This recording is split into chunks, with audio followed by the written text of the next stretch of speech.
Ariane, ainda em cenário econômico, mas puxando um pouco do gancho eleitoral. A gente viu que ontem teve muita expectativa, movimentação, uma certa volatilidade com alguns ativos, com o próprio dólar, em relação ao atentado contra Donald Trump no fim de semana, no sábado.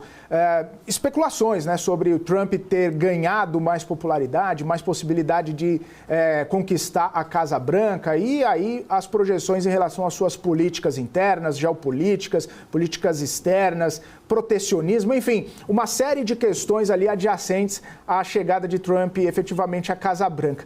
Você imagina ou você vê que esse cenário, né, ainda recente, pode continuar trazendo uma certa volatilidade para o mercado? Ou foi aquele ato que aconteceu, Trump está se usando dele efetivamente para angariar mais pessoas e para colocar a sua bandeira na rua, e aí, enfim, o mercado já começa a projetar outras coisas, já começa a fazer contas de outras coisas? Como que está a sua percepção a respeito desse cenário com Trump sofrendo esse atentado? Com certeza, Felipe. Isso, na verdade, o ocorrido só afirma, acho que, a percepção maior do mercado que era, né? O Trump como um candidato forte, um candidato agressivo e que teria, assim, grande probabilidade de se reeleger, dado não somente eu acho que muito menos, na verdade, do que as suas propostas, do que os ideais de Trump, o que ele representa, mas pelo outro lado, né, o seu concorrente ali, né, a ponta oposta está fraca, né? O Biden se mostra com dificuldades de permanecer na corrida eleitoral. Isso é um consenso de mercado. Então, o atentado, ele, na verdade, reforçou aquilo que o mercado já havia, em sua maioria, precificado, a grande possibilidade do Trump retornar à presidência dos Estados Unidos, mas até então era somente pela dificuldade da concorrência do atual presidente, né, do Biden. E também não tem nenhuma alternativa. Eu acho que a grande surpresa que causaria grande volatilidade cambial seria que se surgisse, né, um candidato, um oponente ali bem forte, que acho muito difícil, pelo menos o que eu estou acompanhando com os colegas aqui, cientistas políticos, né? Esse é um momento que a gente segura muito a mão deles para poder entender e tentar estimar, de fato, as variáveis, como principalmente câmbio, como ela se comportaria devido ao termômetro da aversão a risco.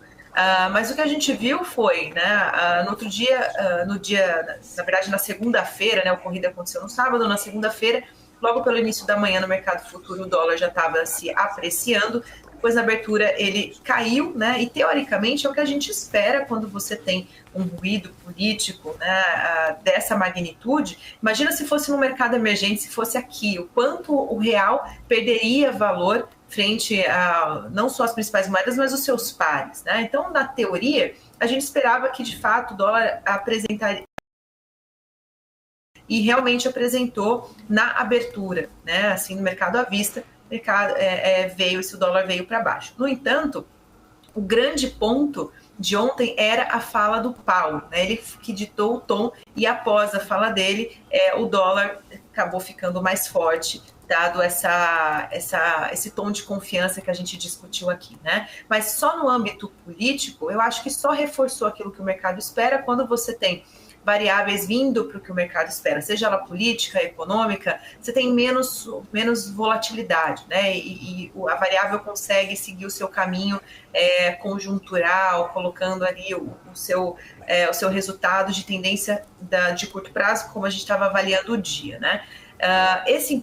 Vai haver ainda volatilidade? Sim, espera volatilidade. Todo período eleitoral traz muita volatilidade para o câmbio, mas agora eu acho que se a gente continuar nesse contexto em que a leitura vai ser que o Trump, ele realmente é um candidato forte, que ele está com uma enorme probabilidade, né, que não venha ninguém concorrer com ele, que o Biden continue mostrando a performance, né, infelizmente, que está demonstrando, não tem nenhuma surpresa. E o Trump, a gente precisa lembrar que o Trump é um candidato pró-mercado, né? Ele tem as peculiaridades dele, da filosofia conservadora, a gente sabe que está tendo um atrito né, no próprio eleitor do Trump, que não concorda 100% com o que ele traz de ideias, mas de qualquer forma, no todo, o Trump ele é um candidato pró-mercado, ele defende essa questão que ontem foi muito noticiado das criptomoedas, né, dos criptoativos. Isso mexe também com o câmbio de alguma forma,